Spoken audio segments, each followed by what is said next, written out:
ओम शांति। आज 23 दिसंबर 2021 की साकार रूप से चले हुए प्यारे बाबा की मधुर महावाक्य सुनते हैं। निराकार शिव बाबा बोले, मीठे बच्चे, यह सुहावना कल्याणकारी संगम युग है जिसमें स्वयं बाप आकर पतित भारत को पावन बनाते हैं। प्रश्न है, संगम युग पर जब बाप आते हैं तो उनके आने से ही कौन सा इशारा मिल जाता है? उत्तर है, इस पुरानी दुनिया के अंत होने का इशारा सबको मिल जाता है, क्योंकि बाप आते ही हैं पतित सृष्टि का अंत करने। इसीलिए विनाश का साक्षात्कार भी होता है। अभी तुम्हें नई दुनिया के झाड़ सामने दिखाई दे रहे हैं। गीत बजा है, तुम्हें पाके हमने जहान पा लिया। ओम शांति। वास्तव में कहना चाहिए रूहानी बच्चों प्रति रूहानी बाप की गुड मॉर्निंग, क्योंकि बच्चे जानते हैं बाप आते ही हैं रात को दिन बनाने। यह भी हिसाब किया जाता है आखिरी में भी बाबा आते किस समय है, तिथि तारीख नहीं, परंतु किस समय में आते हैं। जरूर 12:01 हुआ होगा तब बाबा ने इस शरीर में प्रवेश किया होगा। यह है बेहद की रात और दिन। तिथि तारीख नहीं बताई जा सकती है। अपने बच्चों से ही कहते हैं, हम आकर रात को दिन, नरक को स्वर्ग बनाते हैं अथवा पतित दुनिया को पावन दुनिया बनाते हैं।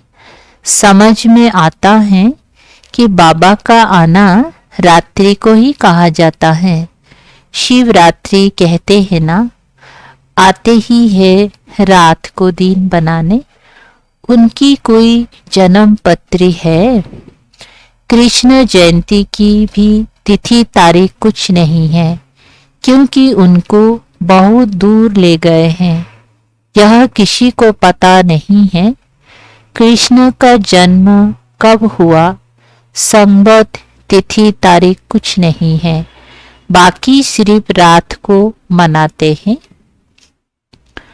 वास्तव में शिव बाबा है ही रात को आने वाला। तुम बच्चे कहेंगे कि शिव बाबा की रात्रि भारत में मनाते भी हैं, शिवरात्रि, शिव जयंती भी कहते हैं, परंतु वास्तव में शिव जयंती कहना नहीं चाहिए, क्योंकि उनकी मरती नहीं है। मनुष्य जन्मता है फिर मरता भी है, वो तो मरता ही नहीं है। इसीलिए शिव जयंती कहना भी रॉन्ग है। शिवरात्रि कहना ठीक है। यह शिव बाबा बतलाते हैं, दूसरा कोई ऐसे कह ना सके। भल कहते हैं शिवो हम, परंतु बता ना सके मैं कब आता हूँ, क्या आकर करता हूँ। शिव बाबा तो बतलाते हैं कि अब आधा कल्प की रात्रि पूरी हो, दिन शुरू होता है। यह गीता का एपिसोड रिपीट हो रहा है। मौत का तूफान भी सामने खड़ा है, पति दुनिया भी बरोबर है, कलयुग का अंत है, मुसीबतें भी सामने हैं। समझते हैं ये वही महाभारत लड़ाई है जिसके लिए शास्त्र में गायन है। नेचुरल कैलेमिटीज द्वारा पुरानी दुनिया का विनाश होना है, तो जरूर गीता का भगवान आया होगा, आएगा ही कलयुग के अंत में। सतयुग का फर्स्ट प्रिंस वह फिर द्वापर में तो हो ना सके। मनुष्यों को 84 शरीर मिलते हैं, हर एक जन्म में फीचर्स बदल जाते हैं। एक ना मिले दूसरे से, भल अभी कृष्ण का गायन पूजन है, परंतु उनके एक्यूरेट फीचर्स तो हो ना सके, उनका फोटो भी निकाल ना सके, ऐसे ही मिट्टी का कागज बना लेते हैं। एक्यूरेट फीचर्स तो जब ध्यान में जाओ तब तुम देख सकते हो, फोटो निकाल नहीं सकते। मीरा कृष्ण से डांस करती थी, बहुत नामी ग्रामी है, शिरोमणि भक्तों में गाई जाती हैं। कृष्ण को याद करती थी तो झट उनको साक्षात्कार होता था। कृष्ण से प्रीत थी, साक्षात्कार में देखती थी कृष्ण, इसीलिए साक्षात्कार में देखती थी, इसीलिए पवित्र रहना चाहती थी। जानते हैं वहां विकार तो होता नहीं। कृष्ण से प्रीत लगी तो पवित्र जरूर बनना पड़े। पति तो कृष्ण के साथ मिल ना सके, मेरा पावन रही, इसीलिए उनकी महिमा है। यह सब राज बाबा ही समझाते हैं। भक्ति मार्ग में उनकी अल्पकाल क्षण भंगुर की भावना पूरी हुई, साक्षात्कार हुआ। जो मनोकामना रखते हैं वह अल्पकाल के लिए पूरी हो जाती हैं।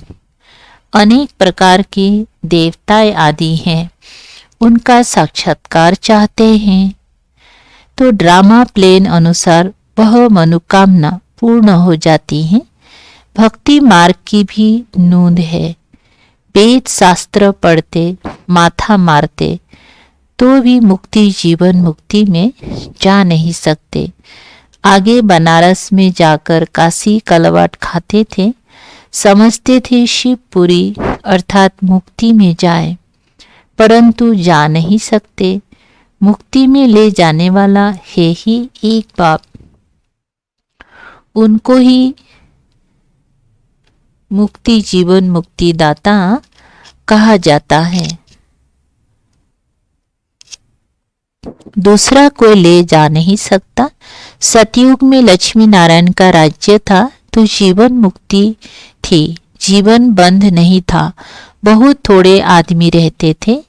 इस समय कितने करोड़ों मनुष्य हैं। सतयुग में इतने थे नहीं, बाकी उस समय सब कहाँ थे यह भी अभी तुमको पता पड़ा है। सृष्टि के आदि मध्य अंत की नॉलेज अभी तुमको मिलती है। रचयिता और रचना के आदि मध्य अंत को कोई जान नहीं सकते। अभी तुम जानते हो पतित सृष्टि का अंत है, वह तो समझते हैं कलयुग अजुन 40,000 बरस चलना है, परंतु तुम जानते हो अभी कलयुग का अंत होना है। तभी बाप आकर सारी नॉलेज सुनाते हैं। ऊंचे ते ऊंच है ही भगवान, उनका जन्म भी यहाँ होता है, आते भी है संगम पर और अंत होने का इशारा देते हैं। विनाश का साक्षात्कार भी कराया है, अर्जुन के लिए भी दिखाया है ना कि साक्षात्कार हुआ। तुम बच्चों में भी बहुतों ने साक्षात्कार किया है। जितना जितना नज़दीक आएंगे तो देखने में आएगा। मनुष्य जब घर के नज़दीक आते हैं तो सब बातें याद आती हैं ना। तुमको भी बहुत साक्षात्कार होते रहेंगे। मुक्ति धाम में जाकर फिर जीवन मुक्ति में आना है। तुम जानते हो बरोबर भारत विश्व का मालिक था। बाप कहते हैं मैं हर 5,000 बरस के बाद आकर तुमको राजयोग सिखलाता हूँ। यह स्थापना हो रही है भविष्य नई दुनिया के लिए। संगम पर स्थापना होती है। तुम ब्राह्मण हो ही संगम युग पर, वह है शूद्र, तुम हो ब्राह्मण, वह देवताए।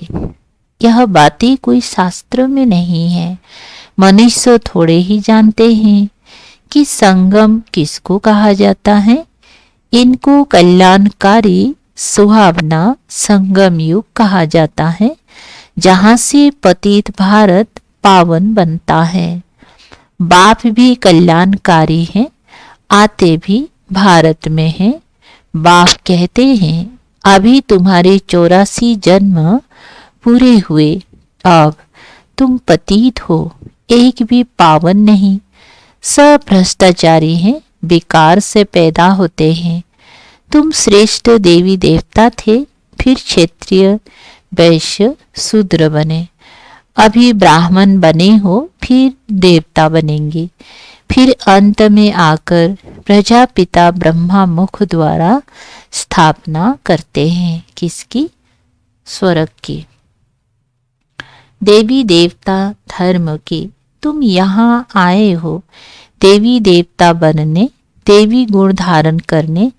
ये तो तुम बच्चों को मालूम है कि कोई भी भिखारी को यहाँ अलाउ नहीं किया जाता है। पहले पहले पवित्रता की प्रतिज्ञा लेनी होती है। एक बार प्रतिज्ञा कर फिर अगर तोड़ते हैं तो एकदम रसातल में चले जाते हैं, चंडाल का जन्म पा लेते हैं। यहाँ बाबा के आगे पतित कोई आ नहीं सकते। अगर ब्राह्मणी भूल से भी ले आती हैं तो उन पर भी बड़ा दोष आ जाता है, दोनों चंडाल बन पड़ते हैं। जो पावन नहीं बन सकते उनको यहाँ आने का हुक्म नहीं है। पर्सनल आकर समझ सकते हैं, परंतु बाबा की सभा में नहीं आ सकते हैं। अगर भूल से ले आते हैं तो उनको चोट बहुत लगती है। आते तो ढेर हैं, सबको मालूम है कि बेहद का बाप के पास जाते हैं। हमको पवित्र जरूर बनना है। मीरा पवित्र थी तो उनका कितना मान है। अब तुम ज्ञान अमृत पिलाते हो, फिर भी वो कहते हैं हमको जहर चाहिए।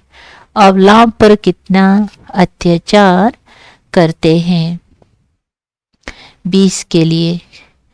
कृष्ण की तो बात ही नहीं, ये तो बड़ी भूल है जो भगवान के बदले कृष्ण का नाम डाल दिया है। बाप समझाते हैं कि भक्त कहते हैं भक्ति के बाद भगवान आते हैं फल देने, तो भक्ति निष्फल हुई ना, परंतु कुछ भी नहीं समझते। भारत ही गोल्डन एज था, अब है आयरन एज। कहते भी हैं पतित पावन, आओ तो पतित ठहरे ना, परंतु किसी को कहो तुम नरकवासी पतित हो तो समझते नहीं। बाबा ने जब समझदार बनाया था तो स्वर्ग था, अभी बेसमझ होने से कंगाल बने हैं। जब देवी देवताओं का राज्य था तो भारत कितना ऊंच था, कहते भी है स्वर्ग था। लक्ष्मी नारायण का राज्य था। फिर शास्त्र में ऐसी ऐसी बातें लिख दी हैं जो लोग समझते हैं वहाँ भी असुर थे। ये शास्त्र कोई सदगति के लिए नहीं है, वो तो जब बाप आवे तब सर्व की सदगति करे।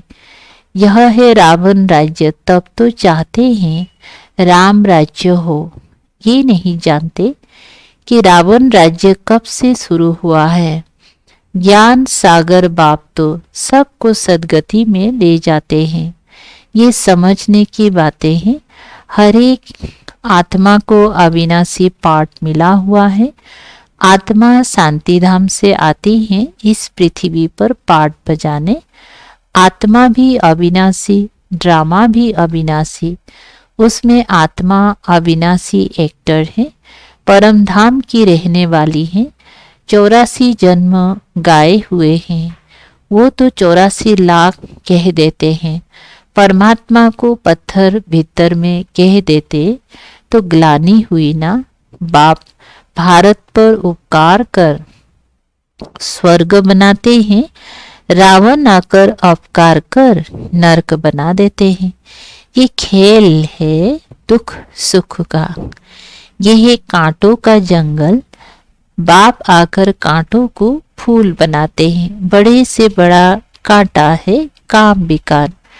अभी बाप कहते हैं मैं पावन बनाने आया हूँ।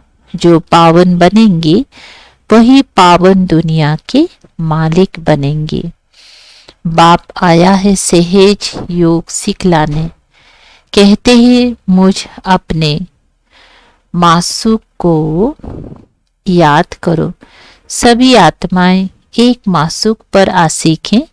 वो आकर सबको ले जाते हैं मुक्ति धाम। परंतु बाबा कहते हैं तुम पतित चल नहीं सकेंगे। मुझे याद करो तो खाद निकल जाए। ड्रामा अनुसार जब टाइम आता है तभी मैं आता हूँ तुम बच्चों को पावन बनाने। ये वही महाभारत लड़ाई है। मृत्यु लोक में यह अंतिम लड़ाई है। अमर लोक में लड़ाई होती नहीं। वहाँ है ही राम राज्य। वहाँ रहते हैं धर्मात्माएं। यहाँ है पाप आत्माएं। पाप करते रहते हैं। पुण्य आत्माओं की दुनिया को स्वर्ग कहा जाता है। बाप कहते हैं मैं 1 सेकंड में तुमको चढ़ती कला में ले जाता हूँ। इसमें सिर्फ यह एक ही अंतिम जन्म लगता है और उतरती कला में 84 जन्म लगते हैं। तो बाप कहते हैं उठते बैठते मुझे याद करो। इन साधुओं का भी उद्धार करने मुझे आना पड़ता है। तमो प्रधान बुद्धि मनुष्य जो कुछ सुनते हैं वह सत सत करते रहते हैं। अंधा श्रद्धालु है ना, इसको कहा जाता है ब्लाइंड फेथ। गुड़ियों की पूजा करते रहते हैं। बायोग्राफी को जानते नहीं। अब बाप आकर इन सब का ज्ञान देते हैं। इसको रूहानी स्पिरिचुअल नॉलेज कहा जाता है। वो है शास्त्रों की फिलोसफी। यह भी बाप ही आकर बच्चों को समझाते हैं। दुनिया में तो एक भी मनुष्य नहीं जो परम पिता परमात्मा को यथार्थ रीति जानते हो। मनुष्य होकर और बाप को ना जाने तो जानवर से भी बदतर ठहरे। देवताओं के आगे जाकर महिमा गाते हैं। आप सर्वगुण संपन्न है तो दोनों मनुष्य ना, परंतु यह है सारा कांटों का जंगल। बाबा तुमको कांटों से फूल बनाते हैं। भारत सचखंड था, फिर रावण आकर झूठखंड बनाते हैं। सचखंड बनाने वाला है परम पिता परमात्मा। बाप ही आकर परिचय देते हैं। सो भी ब्राह्मण बच्चों को फिर ये ज्ञान रहेगा नहीं। तुम बच्चे योग बल से विश्व के मालिक बनते हो। बाहुबल से कबो किसी को विश्व की बादशाही नहीं मिल सकती है। भारत जो विश्व का मालिक था सो अब कंगाल बना है। मनुष्य की बुद्धि ऐसी है जो बाहर में बोर्ड देखते भी हैं, लिखा हुआ है प्रजापिता ब्रह्मा कुमार कुमारियां, तो भी नहीं समझते कि यह एक ईश्वरीय फैमिली है। इतने ढेर बीके हैं, इसमें अंधश्रद्धा की तो बात हो ना सके। यह है ईश्वरीय परिवार। समझते हैं यह भी कोई इंस्टीट्यूशन है। अरे ये तो फैमिली है ना। कुमार कुमारियां ये तो घर हुआ ना। इतनी पर्दे से नहीं करते हो, समझाते हो, फिर भी समझते थोड़ी है। 7 दिन का जब कोर्स ले, अच्छी रीति समझे, तब बुद्धि में बैठे कि बाप फिर से बेहद का वर्षा देने आए हैं। अच्छा मीठे मीठे सिकलदे बच्चों प्रति माता पिता बाप दादा का याद प्यार और गुड मॉर्निंग। रूहानी बाप की रूहानी बच्चों को नमस्ते। हम रूहानी बच्चों की रूहानी बाप दादा को याद प्यार, गुड मॉर्निंग और नमस्ते नमस्ते। शुक्रिया बाबा, थैंक यू बाबा। धारणा के लिए सार है 1 नंबर। चढ़ती कला में जाने के लिए उठते बैठते एक बाप की याद में रहना है। बाप समान सभी पर उपकार करना है। नंबर 2, ज्ञान अमृत पीना और पिलाना है। कांटों को फूल बनाने की सेवा करनी है। वरदान। मर्जीवा स्थिति द्वारा हिम्मत और उल्लास की अविनाशी स्टाम्प लगाने वाले प्राप्ति संपन्न भव। विस्तार है। जो प्राप्तियों से संपन्न होते हैं उनकी हर चलन नयन चैन से उमंग उत्साह दिखाई देता है, लेकिन हिम्मत और उल्लास की अविनाशी स्टाम्प लगाने के लिए अपनी पास्ट की व ईश्वरीय मर्यादाओं के विपरीत जो संस्कार, स्वभाव, संकल्प व कर्म होते हैं उनसे मर्जीवा बनो। प्रतिज्ञा रूपी स्विच को सेट कर प्रैक्टिकल में प्रतिज्ञा प्रमाण चलते रहो। हिम्मत के साथ उल्लास हो तो प्राप्ति की झलक दूर से ही दिखाई देगी। स्लोगन। मेले व झमेले में डबल लाइट रहने वाले ही धारणा मूर्त है। अच्छा, ओम शांति। शुक्रिया बाबा, थैंक यू बाबा।